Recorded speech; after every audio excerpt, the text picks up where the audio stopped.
Malaikat itu di apa? Malaikat itu kan yo dua pikiran. Terus iblis yo di pikiran. Sing podo-podo pikiran niku ya rodok bener iblis. Pikirane itu ya. Tapi nurute bener malaikat. Jadi umpama agama kanut pikiran ya bener iblis. Mergo cara berpikir iblis itu Adam ku sangka lemah, aku sangka api. Berarti keren aku. Nah cara pikirane malaikat wis ora mikir bombol ndi dikongkon yo manut. Jadi agama ini sanad. Agama ini seorang lagi napa? Sanad. Sakjane cara tauhid ya keberatan. Aku ana istilah Baitullah ya keberatan. Wong Baitullah maknane omahe Allah itu takok. Allah manggon wirdi ning Ka'bah. Jadi kita harus ngikuti ulama. Dikatakan Baitullah itu nama penghormatan. Sesuatu itu mulia, maka disebut Baitullah. Bukan berarti Allah nempat di situ. Mergo Allah ndak butuh napa? Tempat. Jadi itu kan jelimet, Mang. Lagi-lagi yang tahu itu ulama. Masjid ya dikatakan Baitullah.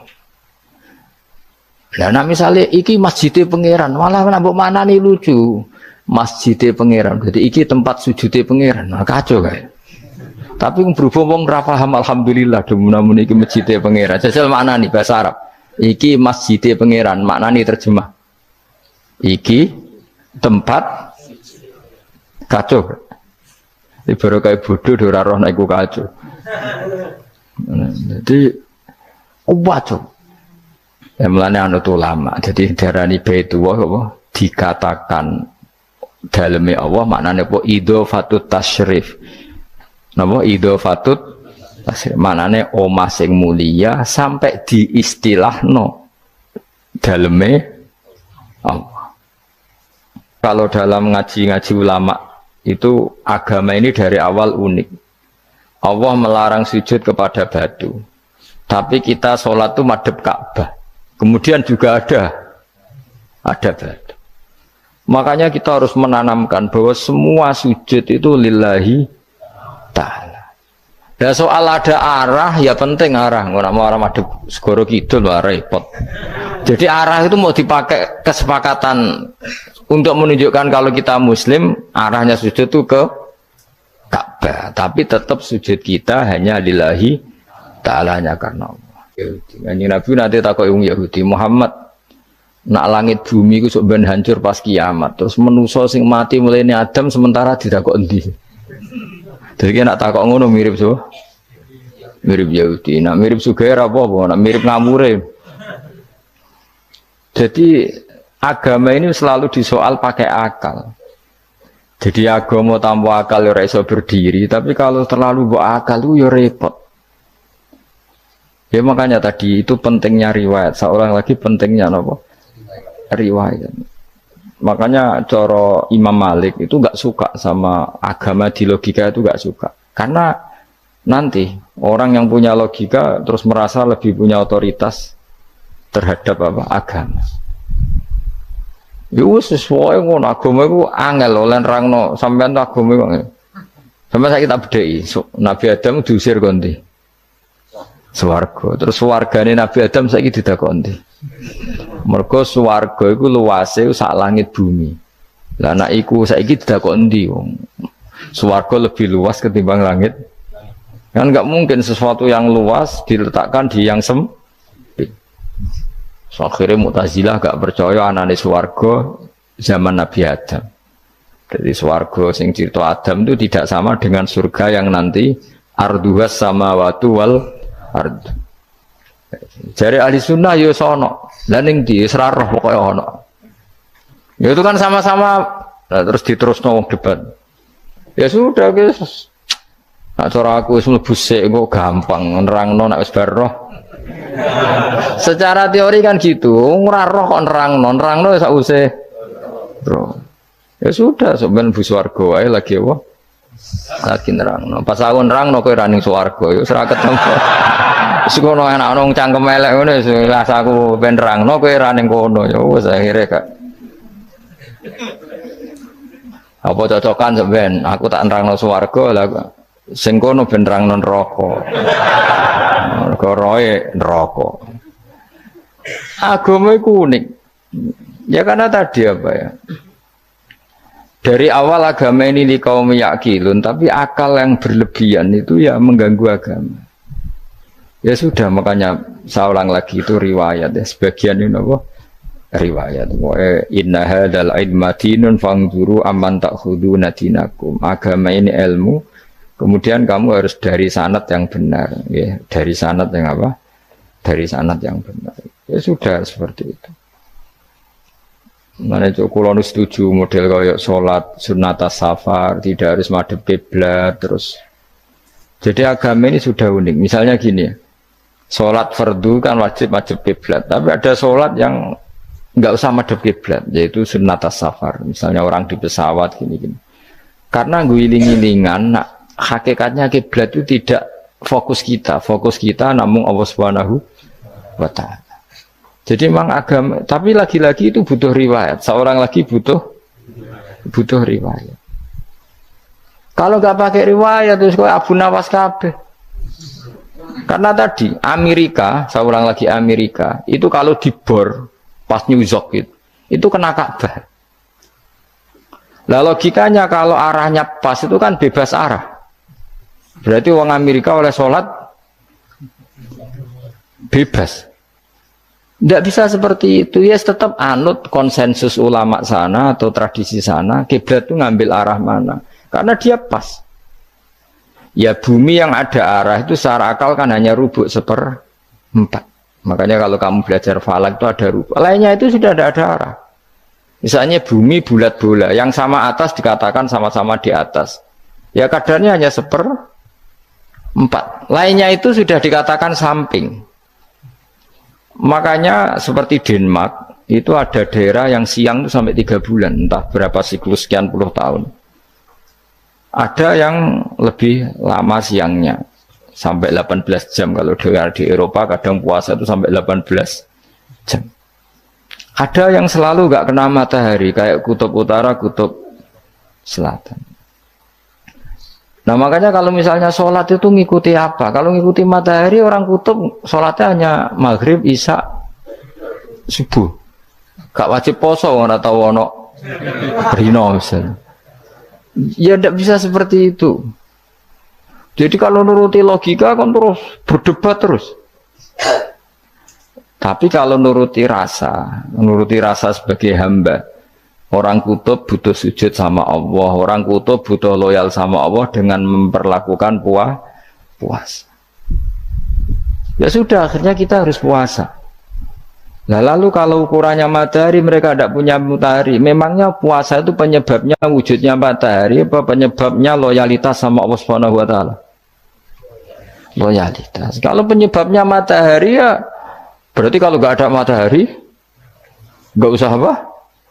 Tidak usah seperti itu cara berpikir. Makanya ngikuti ulama. Karena ulama yang tahu tradisinya Allah dan Rasul. Ya seorang lagi ulama yang tahu tradisinya Allah dan Rasul. Meskipun ya kadang saya enak dewe ulama. Mergo ya kadang ya mau kalau bolak-balik ngomong gak diterang nombek cangkem elek ora paham-paham. Makanya masyhur itu ada kiai di debat sama orang rodok PKI. Pak Kiai, kalau setan dari api masuk api kan biasa. Terus susahnya apa? Mau materinya dari api itu. Kiai itu mek lemah, sawurna raine. Loro cung, nggih sakit. Jare wong kok lemah, kena lemah kok loro. Karena serak kena diterang no. Manusia materinya kan dari tanah, berarti kena dipendem urip-uripan. Piye aja? Ya loro ya, ya jare kok lemah kok dipendem ning lemah kok. Karena dijelaskan pakai lisan yang baik, gak paham-paham. Sebenarnya kita ini ingin selalu baik, tapi ada orang-orang diterangkan cara baik-baik itu paham. Kayak misalnya ono wong kondo, Gus kula nu bojo kula cerewet ngene-ngene, apike kula pegat dicereweti bojo mbek diarani duda lara ndi. Lara diarani duda isen. Kue payu rabi dicereweti, ambek ra payu rabi jomblo, sakit mana? Sakit distatuskan jomblo. Malah kena dicereweti sabar prestasi baru. Mesti wong ku diwolak-walik. Lan jarbe sekolah tak malan kula seneng mbek Imam Syafi'i. Kowe dirasani wong ning ngarepmu, diomongi, ambek dirasani seneng ndi? Seneng dirasani cara kowe. Cara Imam Syafi'i buktike wibawa, buktine ngomong ning ngarepmu rawani. Jadi Imam Syafi'i itu rileks urip. Ya Aba Abdillah, orang yang tadi muji-muji jenengan tuh kalau di luar maki-maki jenengan. Jadi alhamdulillah. Kok bisa, itu kan bukan pengkhianatan. Berarti saya wibawa, di depan saya enggak berani itu. Wong itu soal Imam Syafi'i, ya cium tangan, ya hormat. Tapi setelah di luar menghujat. Singkat cerita dilaporkan ke Imam Syafi'i. Orang yang tadi nyium tangannya jenengan, itu di luar ngerasani jenengan. Jadi Imam Syafi'i, alhamdulillah, berarti aku wibawa, mendengar kurawani. Ya dianggap enteng saja. Terus ada orang misoi Ja'far Shadiq. Saya Ja'far Shadiq itu Sayyid putune Nabi, orangnya soleh alim, gurunya Abu Hanifah. Di antaranya gurunya Abu Hanifah itu Sayyid Ja'far Shadiq. Itu kalau dihujat orang diomongin ini, dimaki-maki, sampai ke rumah. Pas mau masuk rumah, kamu masih ingin maki-maki saya? Iya. Tak tunggu sampai selesai. Setelah selesai, sudah sampun, sudah. Masih emosi orang, sudah. Kamu misoi saya berdasar apa yang kamu ketahui. Yang tidak kamu ketahui lebih banyak, maka saya tunggu. Izin sampai terus ketika ditanya, kenapa engkau sabar ketika jenengan saya pisui? Orang ini akhirnya tobat, mencium tangannya, mencium lututnya. Jawab saya Ja'far Shadiq ini. Aturahu tu'sokurhan, aturahu yu'sokurhan. Kowe ora paham kalimat itu, tapi tak terangkan ben dadi wali. Kowe roh pangeran. Ya tahu. Sing durakani pangeran tuh banyak enggak? Yang maksiati pangeran tuh banyak enggak? Banyak. Lah yung pangeran sing di langit bumi wae dimaksiati, apa meneh terima aku. Akhirnya terus jadi orang-orang soleh itu cara berpikir itu di luar kapasitas kamu. Apa ya? Mereka itu hanya Allah, taunya itu hanya Allah. Aku kan enggak egois, harga diri. Mana ada agama berdasar harga diri itu kalau dalam bahasa Arab disebut khamiyat al-jahiliyah, itu gengsi no? Jahili. Makanya ketika saya berkali-kali cerita itu, ada seorang ulama dipanggil tetangganya, nom. Setelah sampai situ, sudah kembali, saya tidak butuh kamu. Setelah sampai rumah dipanggil lagi, sudah kembali lagi sampai 3 kali. Ulamanya tetap ceria, tetap nyaman. Ketika ditanya, kenapa engkau tetap nyaman? Wahai pemuda, kamu itu tetangga saya. Kata Allah dan Rasul, nak kue iman be Allah Rasul, kon ngapi itu onggol, kon ngundang aku ya teko. Ya seneng nuruti perintahnya. Ketika kamu nyuruh saya kembali, ya saya kembali. Memang itu keinginan kamu. Kue tanggaku, aku kon nurut be tonggo. Aku ora urusane be kue. Aku mau nyaman be perintahnya. Oh, nangis pemuda tadi itu tobat. Kalau kamu kan warga diri, orang kok dipimpong. Ini gak bakat wali blas. Jadi orang dulu itu nyaman. Karena pikirannya namun Allah Subhanahu wa ta'ala. Umar bin Abdul Aziz itu termasuk khalifah paling soleh setelah periode sahabat. Itu mau kapundhut itu sewantai. Ketika keluarganya menangis, kenapa kamu menangisi saya? Ya karena engkau mau mati. Memangnya kalau mati mau kemana aja? Ila khairi madhubin ilaih, ke zat terbaik. Terus aku mbok kon urip awor kowe gak jelas iso ngrumat aku ta ora. Anak Allah malah jelas. Saiki apik ndi urip mbek wong ora jelas sampai sing jelas. Ya wis kapundhut. Kowe kan gak mati ku wedi. Dosane akeh. Lah mungkin nek urip terus ora dosa apa tengene. Gaya tok asline. Dosa kula cek kathah Gus kok mati terus. Ya malah apik mati biar dosa meneh. Biasa wae nek ape mati biasa karena potensinya kamu urip suwi ku dosane apa taat meneh. Ya jawab. Potensine. Dosa meneh apa taat meneh? Apa ya dosa ya taat. Terus pas mati, pas tua atau pas dosa? Ya ora usah ngono biasa ya. Sampai mati ae matur pangeran Gusti nak saya ini mati nggih. Mati mawon nak saya ini urip nggih. Urip mawon Gusti semua anut jenengan wis. Zaman kula urip sing ngrumat nggih jenengan mungkin sampean mati sing ngelola nggih napa? Jenengan pun donya sing ngurusin jenengan. Kan sebenarnya kalau kita berpikir gitu kan nyaman. Zaman kamu hidup yang mengendalikan jantung, paru-paru, oksigen juga Allah. Dan kamu nggak tahu caranya, tahu-tahu hidup. Tapi setelah mati dikubur kamu iskal. Lalu sistem pernafasan saya gimana setelah saya mati? Memangnya zaman yang dunia kowe roh. Oh karena ada oksigen. Nah, terus oksigen wujudnya karena apa kowe ya ora roh.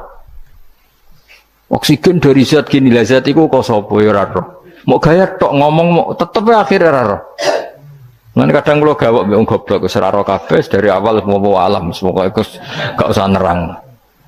Nah, artinya gini, kalau zaman di dunia kamu tidak bisa mengelola diri kamu sendiri, juga sama setelah mati tidak bisa mengelola diri kamu sendiri. Semua itu al-amru biyadillah, semua itu dalam kekuasaan Allah Subhanahu wa ta'ala. Ya sudah, alaihi tawakkaltu wa ilaihi unib. Ya sudah, kita pasrah saja dan kita hanya kembali kepada Allah Subhanahu wa ta'ala. Ya sudah, itu agama. Tapi nak bawa logika pakai akal. Wah itu orang mati itu sudah nggak bisa apa-apa, sudah jadi tanah gini-gini. Ya, masalah catekar yang ngerti, jadi tanah itu tidak bisa apa-apa. Tapi masalahnya kita ini dikendalikan oleh zat yang bisa mengelola semua. Yaitu Nabi Adam diciptakan juga dari tanah. Ya sudah hanya berdasar riwayat itu yang kita akhirnya meyakini setelah kita mati juga bisa hidup lagi. Tapi rasa khawatir, iblis itu ya do'if, iblis ya lemah. Nyatanya ya, kue tetap ngaji jalalan. Berarti orang sukses menyesatkan. Kodang di kue iblis. Ya kodang sampeyan, tukon ra ngaji tetap ngaji. Tukon paham tetap ra paham. Berarti iblis itu enggak keren, no? Betul, saya setiap melihat orang sholat itu menyaksikan kekalahan, no? Iblis. Jadi iblis itu ya kalah orang kok hebat ya ora.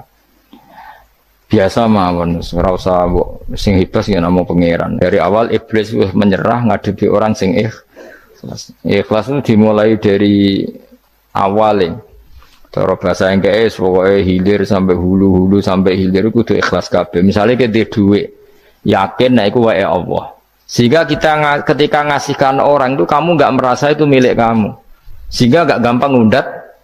Selagi itu kamu benar keduanya awalnya salah itu masih mungkin tidak ikhlas. Uang ini milik saya, tak kasihkan kamu dengan ikhlas. Kalimat milik saya ini menjadikan suatu saat kamu jadi undat-undat karena milik saya. Tapi kalau ikhlasnya dari depan, uang ini milik Allah, ilmunya bahak milik Allah. Terus tak kasihkan kamu juga hambanya. Dari awal kan merasa lah saya tidak punya apa-apa. Tapi selagi saya ikhlasnya hanya separuh. Ilmu saya tak kasihkan kamu karena Allah, berarti masih potensi enggak ikhlas ya. Jadi kalau ngelatih ikhlas itu harus dua-duanya. Kamu punya uang milik Allah, punya ilmu milik Allah, punya jabatan milik Allah, kemudian kamu kasihkan sesuai perintah Allah, itu lebih mudah ikhlas karena la haula wala quwata illa billah. Selagi masih separuh saja salah, itu potensi berikutnya juga ikut salah. Misalnya aku ngurmat yatim gua ikhlas, duitku tak kena. Kata duitku itu menjadikan suatu saat dulu tak rumat loh, saiki jebule lali aku. Tapi kalau alhamdulillah saya pernah digerakkan Allah ngurmat yatim dengan milik Allah juga. Sehingga kita sekedar pernah melakukan ketaatan ini senang. Enggak penting berikutnya anak yatim ini nanti peduli kita apa enggak, enggak penting. Yaitu ikhlas ya. Ikhlas itu sesuatu yang semuanya lillahi ta'ala. Dan inna sholati wa nusuki wa mahyaya wa mamati lillahi rabbil alamin. Masyhur itu khilafnya ulama. Apakah malaikat itu termasuk umatnya kan Nabi Muhammad SAW? Ada ulama yang mengatakan cara pandang Nabi diutus itu untuk mensolehkan yang tidak soleh atau mensolehkan yang potensi tidak soleh. Kan orang itu ada dua. Ada yang memang tidak soleh disolehkan. Ada yang potensi tidak soleh, sebetulnya sudah soleh tapi potensi juga tidak soleh, terus disolehkan. Nah malaikat ini kan tidak berpotensi maksiat sehingga nggak butuh nabi. Seorang lagi malaikat itu kan nggak mungkin tidak soleh, selalu soleh, berarti nggak butuh nabi. Itu cara pikiran Imam Suyuti, sehingga dia mengatakan Quran itu memperingatkan semuanya kecuali malaikat, karena malaikat tanpa diperingatkan sudah soleh. Tapi kata ulama yang lain tidak seperti itu. Malaikat tetap senang sebagai umatnya Rasulullah Shallallahu Alaihi Wasallam karena butuh status tasyrif. Tasyrif itu keren. Nanti takut itu melok kelompok isopo, melok kelompok Kanjeng Nabi Muhammad Shallallahu Alaihi Wasallam. Sehingga kalau nanti ditanya Allah, mimman anta misalnya, min ummati habibika Muhammad, itu keren. Kayak termasuk umatnya kekasihmu Nabi Muhammad Shallallahu Alaihi Wasallam. Lalu kamu ngikuti apa? Yo min ahsani kitabik, mengikuti kitab terbaikmu ya Allah. Sehingga mereka ikut umatnya Nabi bukan karena disolehkan, tapi karena tasrif, satu kehormatan. Itu yang diikuti ulama. Tradisi kita ahli sunnah ngikuti yang pendapat itu, ngikuti bahwa malaikat pun suka dikategorikan umatnya Kanjeng Nabi Muhammad Sallallahu Alaihi Wasallam karena nambahi tasrif. Nambahi apa? Tasrif. Masyhur itu Imam Suyuti dalam hal ini kita ngikuti ulama mayoritas, bukan ngikuti yang ini. Masyhur kan Jibril ditanya, kan itu ketika Jibril ketemu Nabi Muhammad ditanya, untungnya apa kamu jadi safir? Safir itu kira-kira terjemahan bebasnya panitia saya. Jibril itu kan ya jauh dari langit turun bumi, dari langit itu kan jauh. Terus kamu untungnya apa? Karena Jibril itu tahu betul peristiwa yang pernah dilakukan Allah. Yaitu kayak apa malaikat yang di langit bisa diusir karena kesalahan tertentu. Malaikat yang sok suci kayak siapa itu Harut Marut juga dihinakan seperti itu. Dan Jibril tahu betul Allah itu yaf'alu ma yasha. Jadi yang sekarang malaikat bisa saja jadi pokoknya tahu betul Allah bisa melakukan apa saja. Karena Jibril tahu betul Allah, karena dia ketua malaikat. Kan kita tahu misalnya ada sejarah siapa? Harut Marut, dari malaikat menjadi hina seperti itu. Terus Jibril akhirnya tanya, ya sudah, Jibril punya apa? Terus ditanya Nabi, kamu untungnya apa setelah jadi safir saya, jadi panitia yang ngurusi wahyu? Terus kata malaikat Jibril, saya tidak pernah merasa aman. Apakah saya selalu dalam posisi ini? Posisi terhormat, kecuali setelah menjadi safir, menjadi pelayan kamu, ketika aku distatuskan oleh Allah apa itu innahu laqaulu rasulin karim dzi quwwatin indadil arsy makin muta'in tamma amin. Terus ganti fa amin tu ba'du, baru setelah itu saya merasa aman bahwa posisi saya aman karena Quran itu abadi ila yaumil qiyamah ila mala mi'adalah. Pokoknya Quran itu abadi dan di Quran itu saya distatuskan muta'in sama amin. Berarti saya merasa aman, tidak akan dirubah kestatusan saya malaikat semenjak saya jadi safirmu. Intinya Jibril juga mendapat kehormatan karena ngitmai Quran. Paham ya? Makanya kita di sini mengatakan ini pendapat Imam Suyuti, tapi hampir semua ulama berpendapat apa? Malaikat pun ikut mendapat berkahnya Kanjeng Nabi Muhammad Shallallahu Alaihi Wasallam. Jenenge apa? Berkah tasrif, apa berkah apa? Tasrif. Jadi punya status kehormatan. Nah, yang dikatakan Imam Suyuti itu murni logika. Murni logika tadi, yang namanya Quran itu memberi peringatan supaya enggak soleh menjadi soleh, dan malaikat tidak butuh itu karena sudah selalu soleh ya. Jadi itu logika saja, tapi kita berkeyakinan malaikat pun butuh, tapi untuk kehormatan.